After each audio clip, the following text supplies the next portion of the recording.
Assalamualaikum warahmatullahi wabarakatuh. Apa kabar sobat soter semuanya? Semoga kalian semua dalam keadaan sehat jasmani dan rohani, tidak kekurangan satu apapun, amin ya robbal alamin.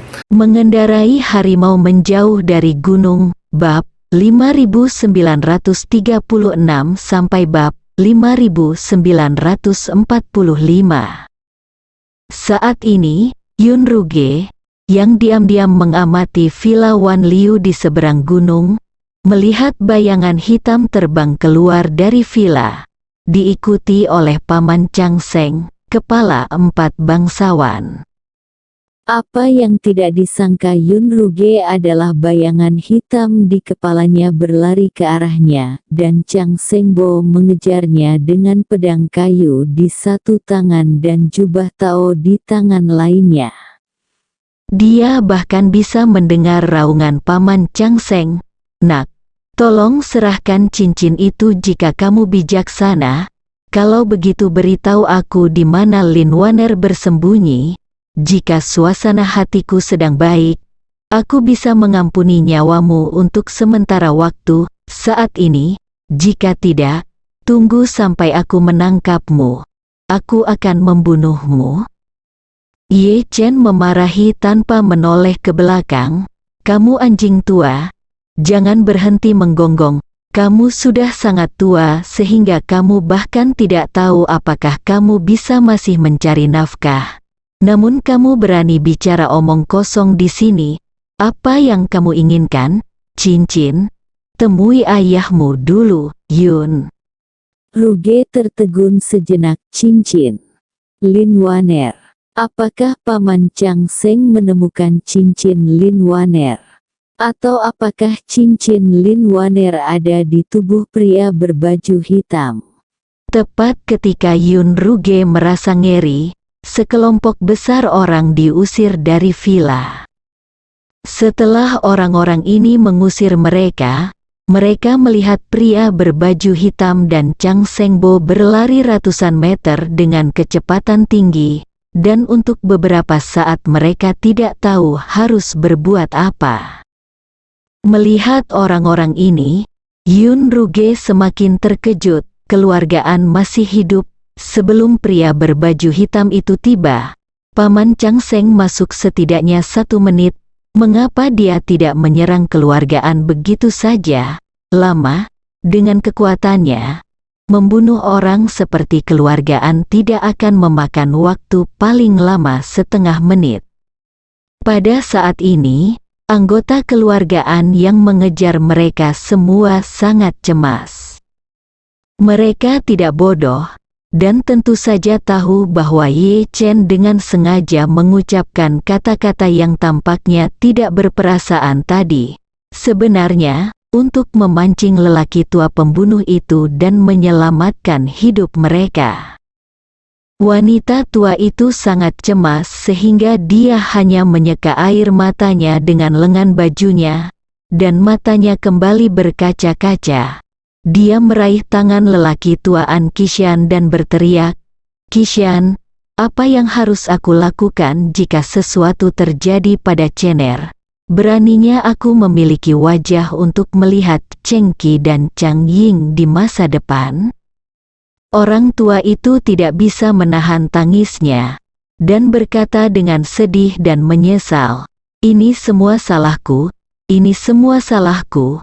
Jika aku bisa melepaskan wajahku saat itu, Chang Ying mungkin tidak akan terlalu suka bertengkar dengan keluargaan di masa depan.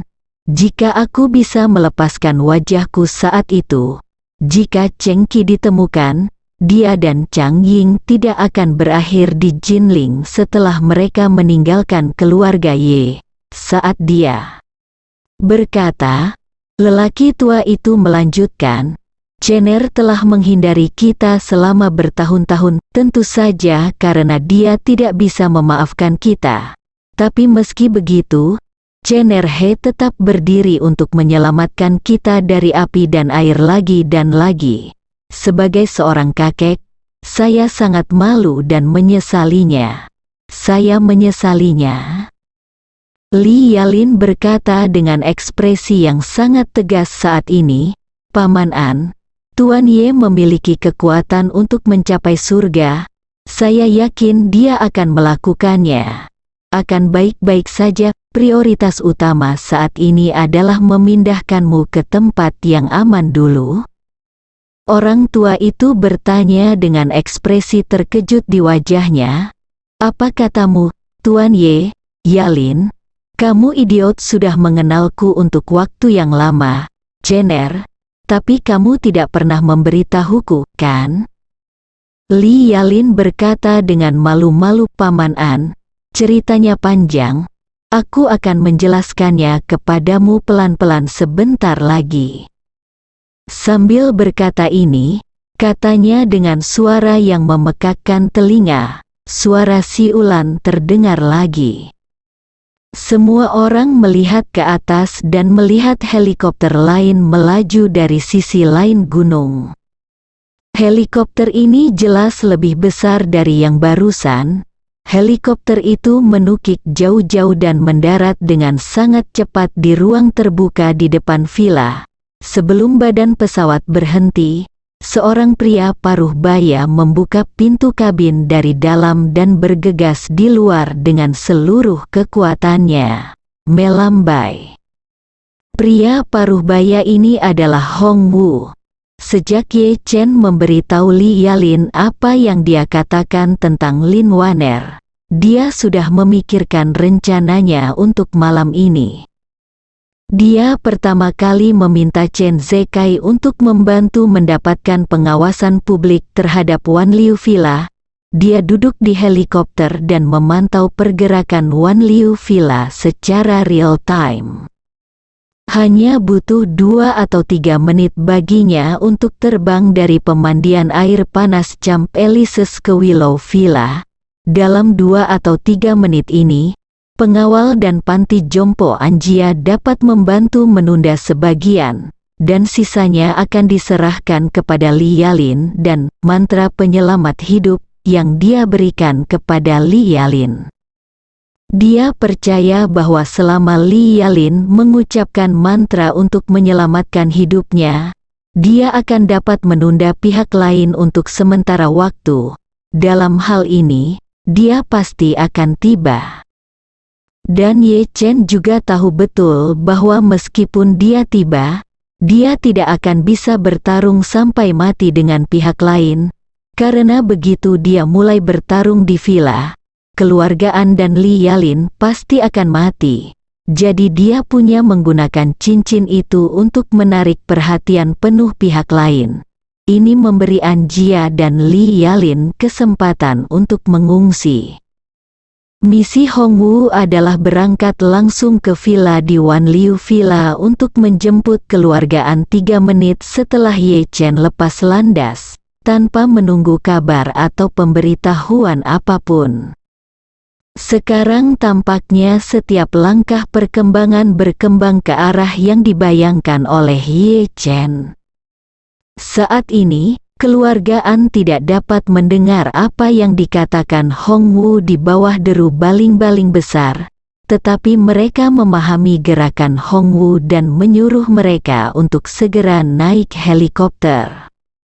Tepat ketika keluargaan masih ragu-ragu, Li Yalin berteriak keras di telinga semua orang tanpa berpikir, ini harus diatur oleh Tuan Ye, ayo pergi. Kemudian dia menarik An Chong Kiu dan An Kai Feng bersama-sama, membantu kedua orang tua itu dari keluargaan untuk naik helikopter.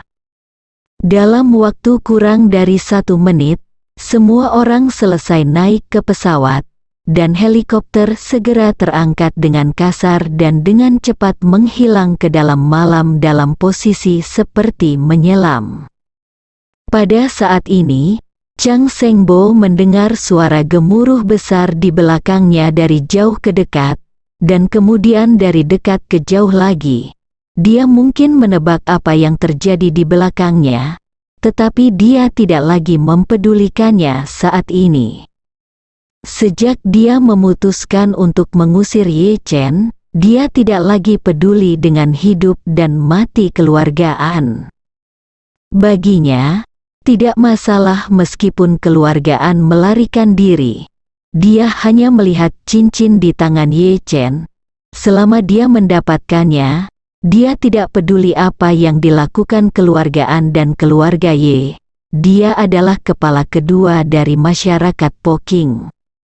Namun, dia tidak pernah bermimpi bahwa anak Ye Chen ini bisa berlari begitu cepat. Saya telah mencoba yang terbaik untuk mengejar ketinggalan, tetapi saya masih tidak dapat memperpendek jarak dengannya, dan bahkan ada kecenderungan samar untuk didorong semakin jauh dari Ye Chen. Chang Sengbo yang marah mengutuk di belakang Ye Chen, "Nak, jika kamu melarikan diri lagi, aku tidak akan sopan." Mendengar omelan Paman Chang Seng di belakangnya, Ye Chen tersenyum dan berkata, "Ayo, aku ingin melihat kemampuan lain apa yang dimiliki anjing tuamu selain melolong dan menggonggong." Paman Chang Seng berkata dengan dingin, "Wah, kamu akan mati hari ini." Yun Ruge menghela nafas dalam hati. Sepertinya Paman Chang Seng terjebak dalam tipu muslihat pria berbaju hitam untuk memancing harimau menjauh dari gunung. Mungkin pria berbaju hitam tidak hanya ingin menyelamatkan Anjia, tetapi juga menginginkan nyawa Paman Chang Seng hidup. Memikirkan hal ini, dia sangat cemas sehingga dia mengeluarkan ponselnya lagi. Dan ketika dia melihat 3 kata "tidak ada layanan" ditampilkan di ponselnya, dia sangat cemas sejenak. Waktunya kembali ke 5 menit. Sebelum Ye Chen tiba di Wan Liu Villa, Yun Ruge sudah setengah jalan mendaki gunung dan melihat Paman Chang Seng berjuang untuk masuk ke dalam villa. Yun Ruge melihat Paman Chang Seng berada di tempat yang sepi. Saat itu, dia mengira Paman Chang Seng akan bisa dengan mudah membunuh semua orang di keluargaan malam ini dan mengambil tindakan pertama, tapi dia hanya perlu mengamati dalam kegelapan dan katakan yang sebenarnya kepada Tuan Inggris nanti. Laporannya bisa diserahkan.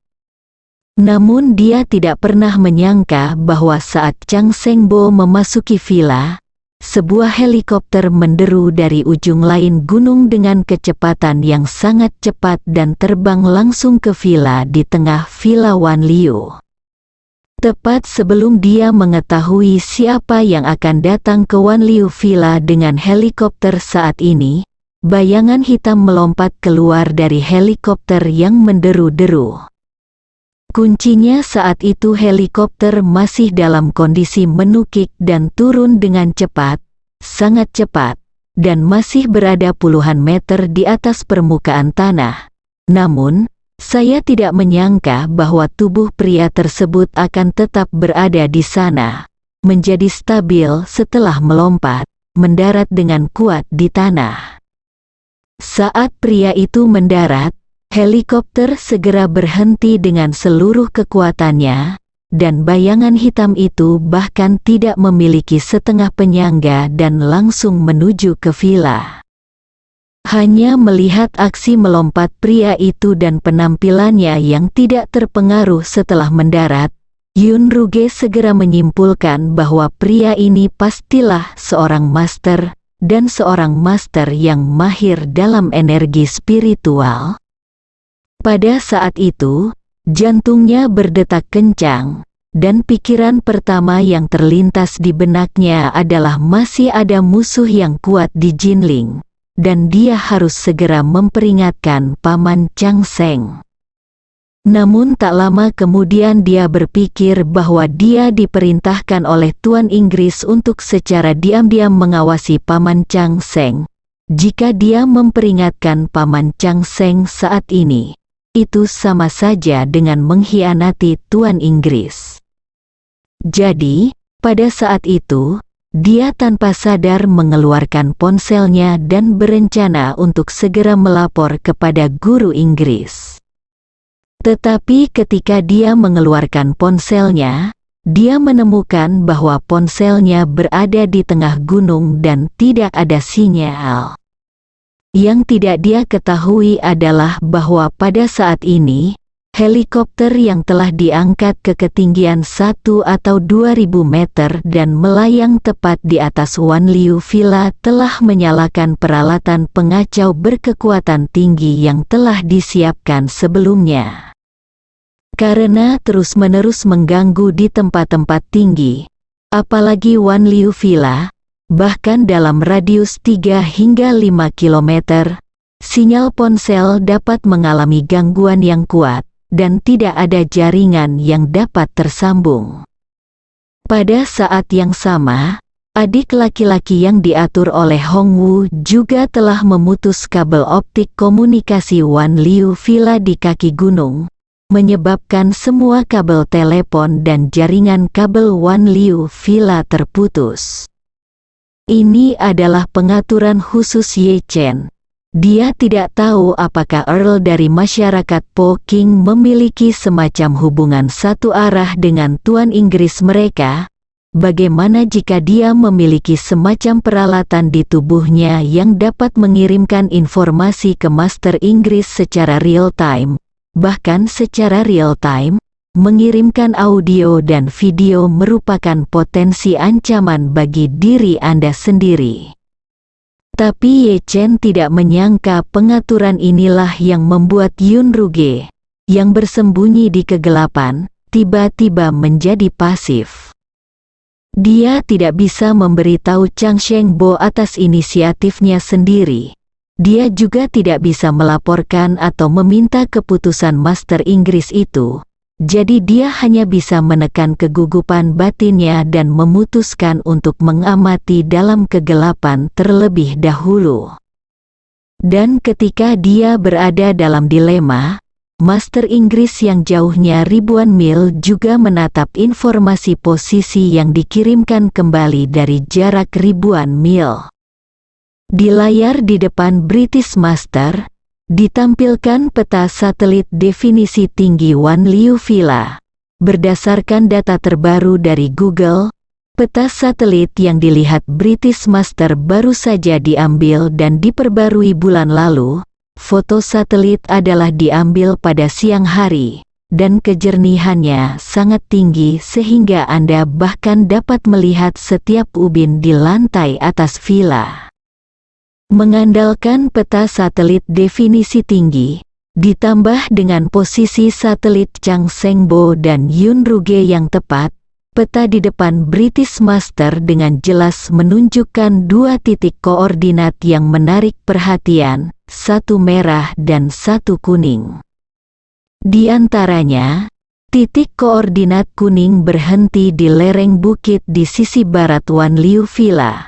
Sedangkan titik koordinat merah, di bawah tatapan Tuan Inggris, mendekat selangkah demi selangkah dari luar Wanliu Villa dan memasuki tempat keluarga tinggal di villa itu.